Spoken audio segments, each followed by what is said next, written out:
Okay, I'm not going to lie. That is a lot of cygnets. That's a lot of baby swans. I oh my gosh, and there's another one. I may have turned my attention away from our beautiful marshes, Mystery Marsh, or the Marsh of Secret Swans, only to turn around and find that apparently we are absolutely buried under fluffy, tiny little. Oh, there's another one! We are apparently buried under itty bitty, teeny tiny, absolutely adorable cygnets. How could you possibly have a problem with this? Maybe if there's too many swans, and now actually all of our swans are a little bit cranky, and perhaps the star of our show, at least for now, Maru Mello the Swan, who I believe is this swan. You know what? You know what? You know what I would love to be able to do? And I would absolutely like fork over my hard-earned dollary dues to access and be able to do. I want to band my birds. Banding a bird is when people who research birds or keep track of their population actually put a bird band on their legs. Usually, believe it or not, they're like perler beads. If you're lucky, you may have the metal ones, but often it may be perler beads that are just like little tiny plastic beads that you can like smooth out with an iron if you are into arts and crafts as a kid. Oh my gosh, there she goes, I think. And I mean, this is why we need to ban them, right? But that is how many birds, not swans, because obviously their legs are too big, will be banded. And the different color coding of banding the bird legs will actually allow people to see at a glance which bird they are actually looking at. And that's super helpful for researchers and super fun for people who are able to see like, oh, that was like such and such a bird with the ID of like 295J. And then you can like look up that bird and figure out where was it last seen. That is really fun. And okay, maybe I actually don't need bird banding because instead of, having a band to try to like differentiate my birds, I could probably just do this. Ah, yes. Well, you know what? I get so excited about the idea of banding like birds and being able to keep track of which ones of the doves on our deck happen to be visiting that maybe it's just on my mind and topical.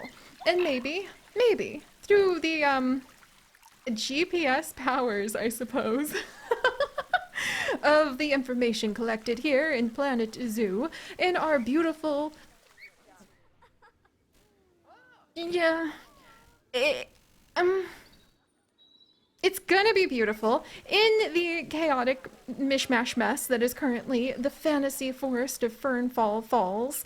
Well, we've got Maru, and she is still doing quite well. She is currently at 4.8 years old, and an outsider still integrating herself into the overall group of swans, which are slightly prolific, and I should probably be doing something with them pretty darn soon, especially considering the cygnets are popping up like little daisies, and that's a lot of cygnets. Oh dear. And that's a lot of swans. Oh no! Ah! Oh, the little babies are just running away from the fighting swans. Oh my gosh. Okay, clearly we need to maybe manage the swan population in just a second here. It does almost... Oh my gosh, are you gonna play with the baby?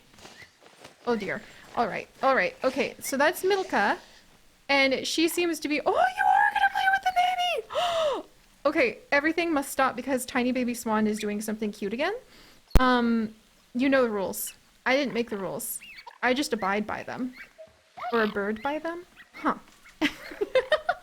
But in any case, welcome back to Fern Fall Fantasy Forest, where I am exceptionally proud of a few things that I've been able to put together since we have last been here together, and I'm really excited. I have to admit, I'm actually more nervous than I thought I would be, finally sharing a brand new franchise zoo and my dreams for it with all of you, and finally diving back in to putting my heart where it belongs, in learning more about the natural world and being able just to ooh and ah and share the information that I learned with all of you, such as the fact that mute swans lay anywhere between an average of 4 to 10 eggs, the average being 6 eggs, every time they have... Are we gonna court? No. every time that they lay their eggs. And mute swans usually only lay their eggs once per year. We'll talk more about all of those wonderful things after we delight in the details of what else I have been up to and kind of give you guys another proper tour of what will hopefully be an expansive, beautiful, beautiful forest of wishing wells and fantasies and wishes that we can keep track of and flowers and not whatever this is. I don't even know how to describe that other than sad, but we'll make it not sad. But all right, so let's see. We have had swan stonks go up, and I've just been frantically listing all of the other swans, not Maru obviously, but all of the extras on the trade center, which is having some issues. So if we suddenly disconnect, that's just because everybody is enjoying the holiday season and all of the adorable new animals they're playing with. And yeah, we have almost 1 million conservation credits. I don't really know how that happened because I'm not exactly listing these swans for very much at a time on the market, just like 800 here, maybe 2,000 if it's like a perfect, perfect, perfect swan with wonderful genetics going off to help other zoos with their wonderful genetics. But somehow, over the course of a few days of setting all of this up to be able to share this beautiful fantasy forest with all of you, we've almost made it to 1 million conservation credits. I have never had more than like maybe once upon a time I briefly had 60,000 conservation credits. Usually it's like around 10 in my entire life. I'm not gonna lie. I'm kind of excited about the idea of being able to go ahead and become a conservation millionaire. Yeah, yeah. I think we're gonna actually become a conservation millionaire because of swans, which means that we need to do something very, very, very like fitting and celebratory with our overabundance of swans, and we need to really give them give them some beautiful places where people can admire them, they can learn more about them, we can learn more about them, all while we're going ahead and oh wow, celebrating that they have helped us to get to almost 1 million credits. And then we'll have to start spending those credits. How would you spend 1 million conservation credits, I ask you? Like, are we about to just get like the perfect beaver and then put the perfect pair of beavers in here? We could probably get the most expensive animals on the trade market like for weeks with all of these swans. It's amazing. It's kind of like a dream come true, isn't it? Aw, you guys are already making little fantasies come true. And I should probably make some of their fantasies come true and maybe ease up the number of birds we have in just a minute here. Because usually, dun dun dun dun, their social group size can go up to about 50, usually an even population of 25 males and 25 females, since they do love to be in those monogamous pairings, which, you know, swans have that reputation for finding a mate and sticking with them for life. Not as unusual as people think in birds. Occasionally they'll break up, but that's very rare. And yeah, they like to be in pairs. I don't know if we maybe have too many bachelors or too many bachelorettes, but I'm really hoping that Maru is going to be able to find a mate. And in order to kind of make that possible, maybe it's time to get in here and even the like playing fields and make it so that our wonderful, lonely-hearted swan Maru can find a mate by putting a whole bunch of the other overabundance of females into, you know, the trade center for a second. So let's actually check in on that. Are we getting a little crowded? The social group is balanced, but I think it's a little bit crowded. So let's pop in, and we're actually going to... Oh wow, there's a lot of babies. Oh dear, these... Oh dear. Okay, hang on. Hang on. I want to double check something. We're only looking at swans inside of Marsh's Marsh of Mysteries. 50 adults is the ideal. How many swans do we have? Oh! Yeah, I don't blame you for crashing, server. Yeah, okay. I probably deserve that. Okay, there we go. And again, please, apologies, don't mind that. That's just because everyone is enjoying the animals for the holidays, and the poor servers are crashing, and maybe it's actually my fault even, because, wow, this is a lot of swans! These are all just the male babies right over here from a little Jack all the way on up. Oh, geez. And Isabel just, oh, wait, that's a monarch. Oh, thank goodness. It's a butterfly. I was I was gonna need a minute if that happened to be like another swan group being born. That would have needed a minute. But now I see how perhaps it might be a little difficult for our lonely-hearted Maru to be able to find the love of her life because we have stacked the odds against her with a million cousins and sisters. So, let's go ahead and maybe clear out some of the lower appeal adult females who are from our forest, or like from Fernfall Forest, which is our fantasy pond, so that they can go forth into the world and potentially find mates elsewhere and potentially make us a conservation millionaire, which would be amazing. But the reason I'm going ahead and clearing them out like this is because they have the lower appeal, and we're going to talk about the most appealing type of swan in just a minute here. But they will be the first that we snag. Anybody who is not... Maru! Wait a second! Oh my gosh! Alright, into the trade center, you four. I might let you guys back out in just a second. Maru's expecting babies! When did this happen? Who's your mate? We missed it! Oh my gosh. She's gonna have babies now? Oh my goodness. This is...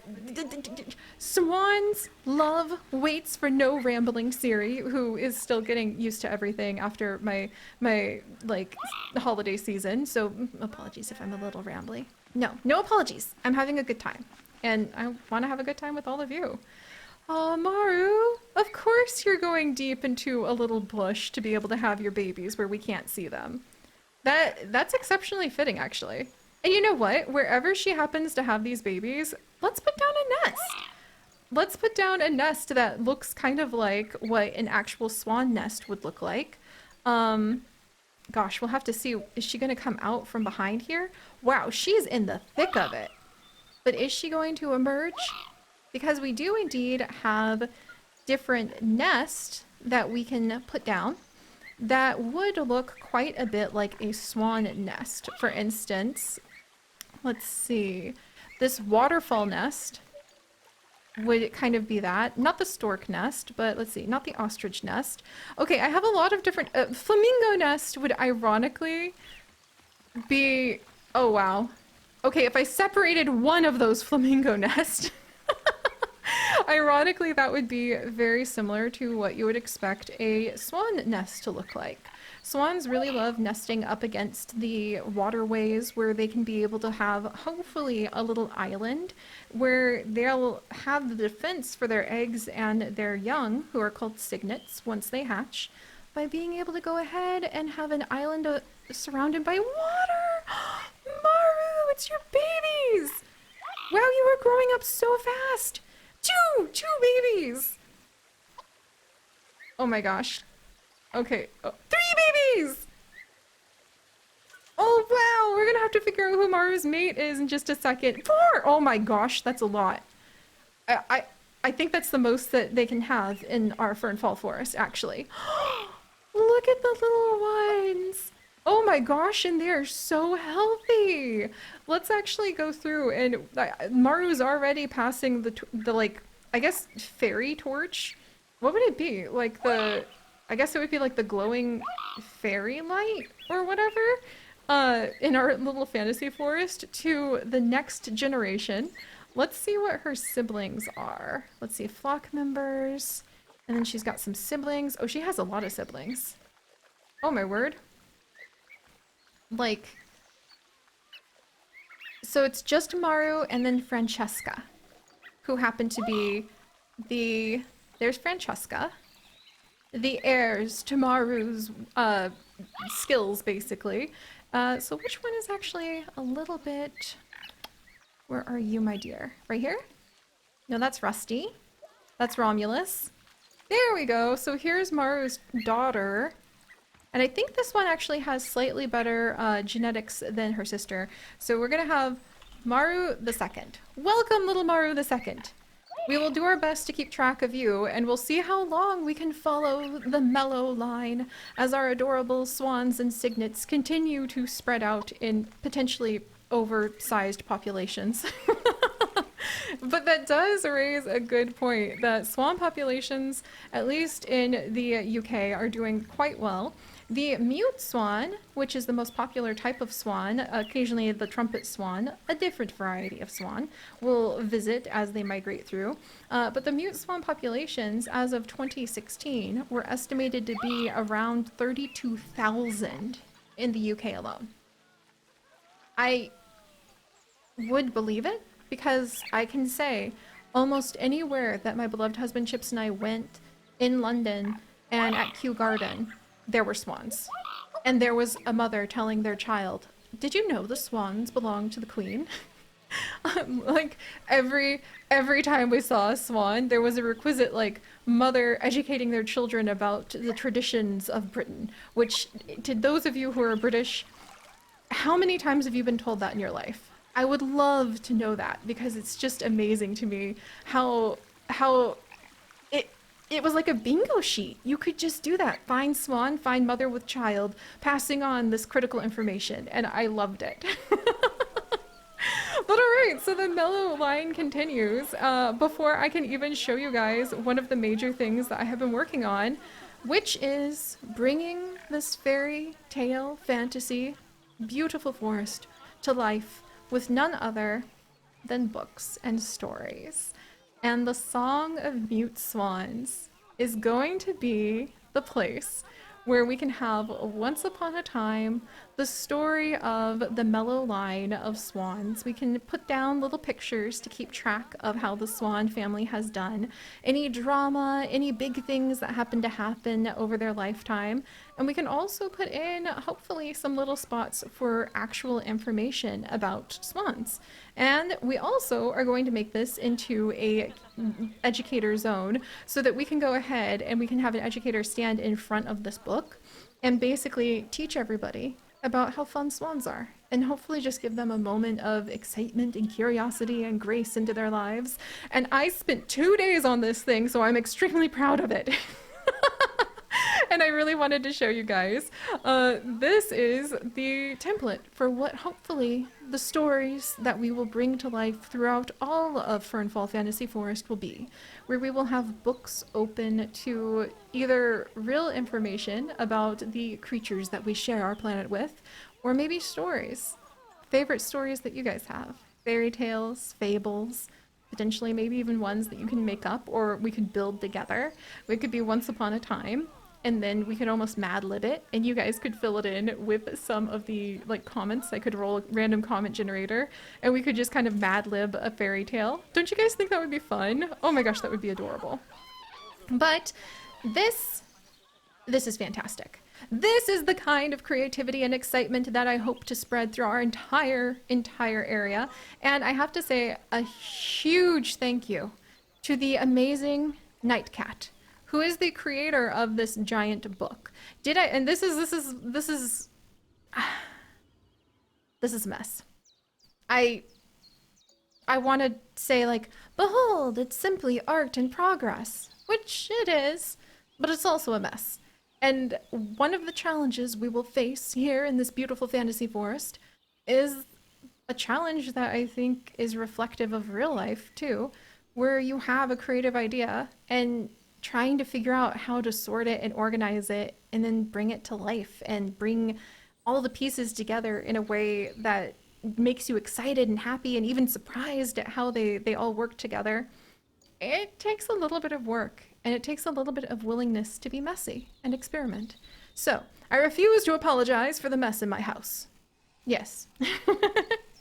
But the book was actually made by Nightcat, who made this amazing build that you can find if you look for books on the Steam Workshop, where it has Bambi. It had a little exhibit right in here where you could put one of the exhibit animals. This one is the Jungle Book, Lion King, The Little Mermaid, Tarzan. Oh, doesn't it just bring your imagination to life? And look at the decoration on the front. It's so amazing. And if you come over here, there's even some of the actual lines from the Jungle Book listed, which just blew my mind. And I knew that this kind of creativity and beauty, yes, thank you. Thank you very much, server. I'm trying to have a moment here. But this kind of creativity is what I'm really hoping to see.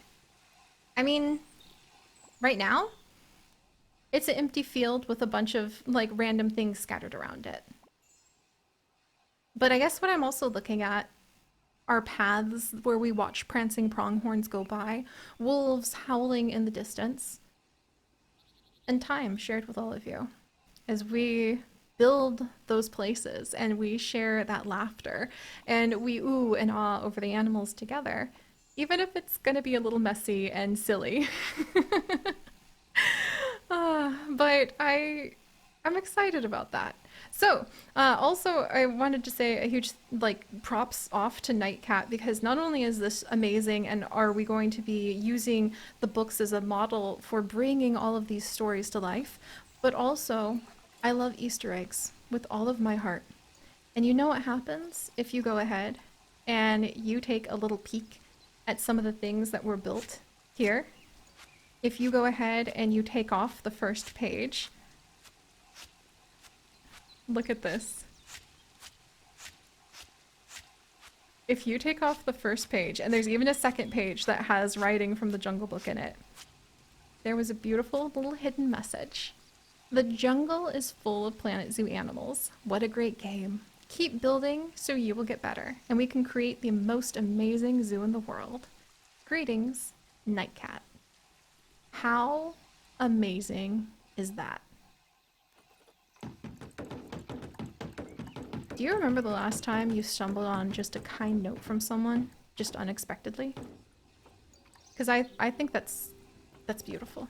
So, that's almost like a fairy tale coming to life for me. And then this is just the chaos that was me learning how to like tidy up one of the books, open it up wider and wider so that we could go ahead and decorate it with this beautiful flower topiary of a swan. Again, really, when I'm showing you all of this, it's kind of like one of those those haul videos that people do with clothes and makeup and I don't know, dog toys? I'm not sure. I've never watched those. I actually never have. But you know, it's like a workshop haul, right? And I love it. And we're going to learn how to stitch this together and take inspiration from each other and take inspiration from the amazing creators that we stumble upon and weave it together in our own special way so that we have stories that are going to be unfolding everywhere, including with really beautiful lights that I completely fell in love with. Like completely, look at how pretty these are. And then, you know, just a little tweak here, a little tweak there, fit perfectly. And they light up at night. It's awesome. But there's our start, you guys. I'm really excited. I'm really excited. And we will try to make sure that we do some before and after pictures because they'll show proof of what we can end up creating together. And I think that's amazing. So today, at least Maru has gone ahead and she has had her babies. I will have to go and add in, I actually have a baby picture of her ready because I was suspecting that maybe we'd have time to work on this a bit. Perhaps that was a little generous of me. But let's actually see. Okay, that's too small of a baby picture. That's way too big of a baby picture. Can I get something kind of in the middle, please? You know, oh, hey there. Oh, that one might do. Habitat, projection.